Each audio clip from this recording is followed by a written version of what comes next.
So let's just not waste any more time and start the video by asking the most important question that is in the minds of millions of youth of our country. Why should one study abroad? Well, studying abroad has its own benefits. It's not the case that India doesn't have good universities or good schools, or there are no good postgrad courses that are available here in India. But then what I believe is the exposure, the experience that one should have in learning the practicality of education plays the most vital role. Here, if you have to go and study at even an IIT or an IIM, you would still be studying with the local students. But when you go abroad, you study with multiple cultural base. So definitely you learn from the others, their issues that those countries may be facing, how they deal with it is what you also learn. So you learn better implications on how what you learn is implied in the real world practice. Networking बहुत अच्छी हो जाती है जब बच्चे बाहर पढ़ने जाते हैं. Another question that is very very popular is, या फिर एक मैं बोलूँगी एक नोशन है, एक मिसकंसेप्शन है कि अगर बाहर पढ़ने जाना है तो बहुत पैसा लगता है. It's very expensive. What do you have to say about that? हर तरीके के बजट्स होते हैं. आप अगर यूएस देखते हो, आप कहते हो बहुत महंगी है कंट्री, लेकिन आपको मैं यूएस के अंदर 15,000 16,000 डॉलर वाला कोर्स पर ईयर का भी दे सकता हूँ. आप बात करते हो यूके की, तो वहाँ जैसे इंडिया में बीटेक है, एक अच्छी यूनिवर्सिटी से आप पढ़ते हो, सिमिलर बजट्स पे आप वहाँ पर एक गवर्नमेंट यूनिवर्सिटी से अपनी bachelors of science computer science type कर सकते हो, क्योंकि वहाँ ड्यूरेशन कम हो जाती है. यहाँ ड्यूरेशन 4 इयर्स है. एंड बाकी अगर हम बाकी लिविंग एक्सपेंसेस की बात करें तो डेफिनेटली वो डिपेंड करता है कि बच्चा कहाँ रह रहा है, कितनी फैसिलिटीज उसको चाहिए, कितना वो एज अ स्टूडेंट उस चीज को ले सकता है. हाँ, अगर आप वहाँ जाके स्टूडियो फ्लैट्स में रहना चाहते हैं, फुल मस्ती करना चाहते हैं, घर पे कुकिंग नहीं करना चाहते हैं, बाहर ही खाते हैं, तो बजट बहुत ऊपर जाएगा. लेकिन आप उस दौरान जो वहाँ जॉब्स करेंगे, जो आप चीज़ें वहाँ सीखेंगे, वो आपके प्रोफाइल पे बहुत ऐड करता है और आपको वहाँ पे जो एक्सपोजर है उससे आपको जॉब्स मिलने में आसानी होती है, बिकॉज खुल जाता है बंदा बाहर जाके. यहाँ पे तो अपने पेरेंट्स के नेस्ट में बैठा होता है, पता है कि पेरेंट्स हैं प्रोटेक्ट करने के लिए, एंड पार्ट टाइम जॉब करने की नीड नहीं है. बट वहाँ वो करते हैं तो उनको थोड़ा सा एक्सपोजर मिलता है, बंदा स्मार्ट होके निकलता है थोड़ा.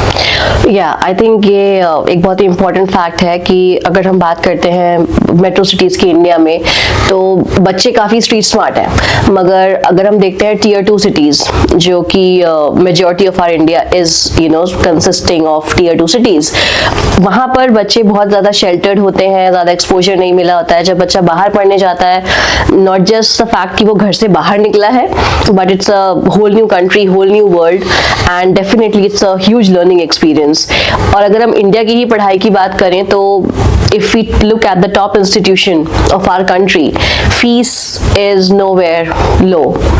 So अगर आपको उतने ही पैसे या उतने उससे भी कम पैसों में अगर आपको बाहर पढ़ने का मौका मिलता है, साथ में आपको एक्सपोजर मिल रहा है, साथ में आपको एक लाइफ लर्निंग मिल रही है, आपको नेटवर्किंग अपॉर्चुनिटीज मिल रही हैं, आपको वहाँ पर अर्निंग की अपॉर्चुनिटीज मिल रही हैं, then I think it's a pretty good way to adapt. If you look at the statistics 2023 और 24 की अगर हम देखें, more than 1 million students went to study abroad, but the major countries were US, UK, Canada, Australia. But over the last couple of months हमने एक बहुत high surge देखा है यूरोपियन कंट्रीज के लिए, दुबई के लिए, और भी दूसरी smaller countries like Mauritius and Malaysia. What do you have to say about that? देखो, जब भी मार्केट का डाउनफॉल आता है तो हम लोग बोलते हैं कि रिसेशन आ गया है. तो वो रिसेशन हर एक को हिट करता है. जब फैमिली के पास पैसा नहीं होगा 50 लाख रुपए साल खर्च करने का, तो वो ऑप्शंस बाकी के देखेंगे जहाँ पे ट्यूशन फीस कम हो जाए, कम में काम बन जाए. यूरोप एक अच्छी मार्केट है, ऑल्दो यूरोप के अंदर जो एक मुझे प्रॉब्लमैटिक सिचुएशन लगता है वो है लैंग्वेज. बच्चा पढ़ इंग्लिश में सकता है, लेकिन जब वो पार्ट टाइम जॉब के लिए जाता है या फिर जब वो फुल टाइम जॉब के लिए जाने की कोशिश करता है, तो लैंग्वेज स्किल्स बहुत इंपॉर्टेंट है. बट मेजरली अगर हम देखें, कोई भी इंस्टीट्यूट देखें, बीट फ्रांस और लैंग्वेज सिखाई जाती है। प्रॉब्लम आती है कि बच्चे लैंग्वेज सीखते नहीं हैं, बिकॉज यूनिवर्सिटीज एंड इंस्टीट्यूट्स अपनी साइड से लैंग्वेज फ्री ऑफ कॉस्ट सिखाते हैं। देयर आर क्लासेस, हफ्ते की 3 या 4 क्लासेस होती हैं, बट बच्चे प्रिफर करते हैं वो ना लेना, बिकॉज पार्ट टाइम जॉब तो एक आप पॉपुलर सिटी में हो, आप पेरिस में हो, इंग्लिश स्पीकिंग क्राउड बहुत है, पार्ट टाइम जॉब में आपको दिक्कत नहीं आती है।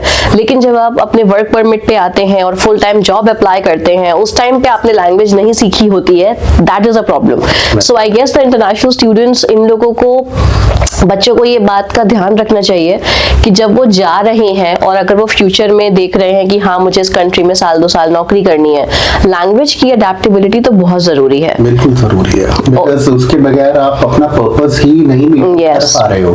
आप पार्ट टाइम जॉब कर करके आप एक लैपटॉप नया खरीद लोगे, नए फोन के प्लान्स खरीद लोगे, आप घूम फिर लोगे अपने फ्रेंड्स के साथ, कॉलेज में नए फ्रेंड्स बनेंगे, लेकिन वो एंड पर्पस नहीं सॉल्व होता आपका, जो आप जिसको देख करके पेरेंट्स ने आपको भेजा है कि आप वहां जाके कुछ बढ़िया काम करो, कुछ व्हाइट कॉलर जॉब्स करो।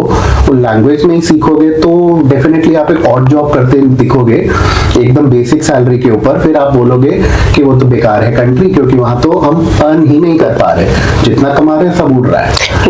तो वो लेवल ही नहीं बढ़ा है ना। हाँ, बिकॉज बच्चा उस हिसाब से अपने आप को अडेप्ट नहीं करता है, इसलिए फिर ग्रोथ भी हैम्पर होती है। I think we need to have a complete episode dedicated to Europe and the countries, but moving on and back to the topic of studying abroad, what do you think जो अभी aspiring students हैं, जो अभी 12th में हैं या फिर जो अभी फाइनल्स में हैं अपने ग्रेजुएशन के, when they are thinking about going in for either their graduation or their post graduation, what are the key points that they need to kind of keep in their minds while selecting the perfect course and the perfect country? Or do you think क्या ऐसी कोई चीज exist भी करती है like a perfect course and perfect country? मैंने अपने career में इतने स्टूडेंट्स को डील किया है जो अंडरग्रेड पढ़ के मास्टर्स पे जा रहे थे। स्टूडेंट बीबीए करके आया है, उसे ये नहीं मालूम उसे आगे पढ़ना क्या है। तो पूछोगे तेरे स्कोर्स तो बहुत अच्छे हैं, तू तो 75-80%, वो सीधा यही छूट के बोलता है, कहता है सर आपको मालूम है यहाँ पास कैसे होते हैं। हमने कैसे स्कोरिंग करी है ये हमें पता है, लेकिन हमें अंदर से नहीं पता कि हमें एक्चुअली आगे करना क्या है, तो हम सजेस्ट कर रहे होते हैं। ये थोड़ा सा जो एक डाउनफॉल है वो एजुकेशन सिस्टम को लेकर के मैं बोलूंगा, और ये भी एक बहुत बड़ा पॉइंट है कि क्यों आपको बाहर पढ़ना चाहिए। और इंडिया में लाइक ऑफ कोर्स मैं ये नहीं कहता इंडिया बुरा है, लेकिन पढ़ाई के मामले में मुझे लगता है कि स्कूलिंग के बाद जो स्टेज आता है ना वो फॉरेन में बेटर है, क्योंकि वो फोकस्ड रहते हैं और वो आपको प्रैक्टिकल पढ़ाई कराते हैं, जिससे कि आप अपने करियर ओरिएंटेड एजुकेशन सिस्टम पे मूव करते हो, फ्लेक्सिबिलिटी होती है कोर्स में। तो बच्चे को सबसे पहले अपना एक कोर पता होना चाहिए कि वो क्या करना चाहता है। राइट। तो अगर वो 12th में उसके पास मैथ्स है, वो अच्छा है, तो he can always go in for computer science is number 1 field in the world. आजकल मैकेनिकल और ये इलेक्ट्रिकल ये भी बहुत ज्यादा बाहर चल रहा है, तो डेफिनेटली इंजीनियरिंग की साइड जा सकता है। ऑन दी अदर साइड अगर कॉमर्स का स्टूडेंट है तो फाइनेंस, इकोनॉमिक्स, एनालिटिक्स, बहुत कुछ चीजें आती हैं जो आजकल ग्रो कर रही हैं। तो थोड़ा सा एक वाइडर होराइजन लेकर के चलना बहुत इंपॉर्टेंट है, बिकॉज आप ऐसे ऐसे कोर्सेज के नेम्स देखोगे यूके में, ऑस्ट्रेलिया में जो पढ़ाते हैं, हमने कभी सुने भी नहीं होंगे। Yeah, that's right. Absolutely right. तो वो एक जो स्टूडेंट को बताना, उसको एजुकेट करना, ये स्कूल्स एंड यूनिवर्सिटीज का काम है कि आगे आप क्या कर सकते हो। वो रिसर्च हम करते हैं, स्टूडेंट खुद भी कई बार नहीं करके आता है। बेसिकली अगर बच्चे को कोर्स पता है कि क्या करना है तो कंट्री शॉर्टलिस्टिंग आसान हो जाती है। Alright, moving on to the last segment. बच्चों के साथ साथ पेरेंट्स भी इक्वली वेस्टेड होते हैं, कई बार अपनी पूरी लाइफ की अर्निंग्स लगा देते हैं बच्चे की पढ़ाई में। उनका जो सबसे प्राइमरी क्वेश्चन होता है वो होता है return on investment. So what do you think, पढ़ाई बाहर करके रिटर्न ऑफ इन्वेस्टमेंट कैसी है? रिटर्न ऑन इन्वेस्टमेंट देखो, अगर आप बाहर एक अच्छी यूनिवर्सिटी से पढ़ रहे हो, अच्छी कंट्री गए हो, बच्चा इतना केपेबल हो जाता है कि यहाँ की बेटर जॉब्स उठा सकता है खुद भी, and then salaries of course वो नेगोशिएट कर सकता है, बिकॉज एक इंडियन यूनिवर्सिटी से स्टूडेंट निकला हुआ एक ऐसी यूनिवर्सिटी जिसके बारे में लोग ही नहीं जानते। तो अगर एक फॉरेन से पढ़ के आ रहा है, इट्स नॉट जस्ट डिग्री, वो जो उसमें स्मार्टनेस होती है एक इंटरव्यू क्लियर करने की, अडेप्ट होने की और प्रैक्टिकल हर चीज को समझने की, उससे वो सैलरीज बेटर ले सकता है। होता है। But what I advice is कि बच्चा अगर बाहर पढ़ने जा रहा है उसे पोस्ट ग्रेजुएट वर्क परमिट लेना जी। चाहिए, अवेल करना चाहिए, जितना हो सके वहां पे काम करो एक वेस्टर्न एम्प्लॉयर के साथ, वो आपको और वैल्यू देता है। एंड हु नोज कि आपको वो एम्प्लॉयर वहां रिटेन करना चाहे तो then return on investment is like Yes. Multiple folds up. Yes आप ऑस्ट्रेलिया में एनालिटिक्स पढ़ो, उसके बाद में सैलरी $1 लाख का लग रहा है अगर, और वो कंसिस्टेंटली ग्रो कर रहा है, $2-2.5 लाख तक जा रहा है। इंडिया में कहाँ इतना लोग कमा पाते नॉर्मली। एग्जैक्टली मैं भी पेरेंट्स को यही बोलती हूँ कि सर अगर आप खर्चा पाउंड में या डॉलर्स में कर रहे हैं तो आपका बच्चा कमाएगा भी पाउंड एंड डॉलर्स में ही। So I think it's all about perspective, but in a nutshell what I feel being an Indian, even our child is studying in an Indian school, but all the kids of my family, you know, our family, they go abroad to study. So I very strongly feel that the overall exposure and the knowledge and the personality development and a better career prospect जो एक बाहर से पढ़ाई करना आपको offer कर सकता है, इंडिया अभी उससे बहुत दूर है, इंडिया अभी उससे बहुत पीछे है। आई मीन इंस्टीट्यूशंस है Yes. इस लेवल तक अब कर पा रहे हैं, लेकिन उनमें एडमिशन मिलना इतना आसान जी। है नहीं। एंट्रेंस 10 तरीके के देने पड़ते हैं, इंटरव्यूज है, बाहर आप स्ट्रेट फॉरवर्ड एडमिशन लेकर के चले जाते हो, रैंकिंग्स वर्ल्ड में सबसे टॉप मिलती हैं। एग्जैक्टली यहाँ पर 100 सीट्स के लिए कई बार 25 लाख बच्चा फाइट कर रहा होता है, एंड बाहर हमें एक टॉप यूनिवर्सिटी भी 70% 65% पे मिल जाती है, तो फर्क तो है ही है। True.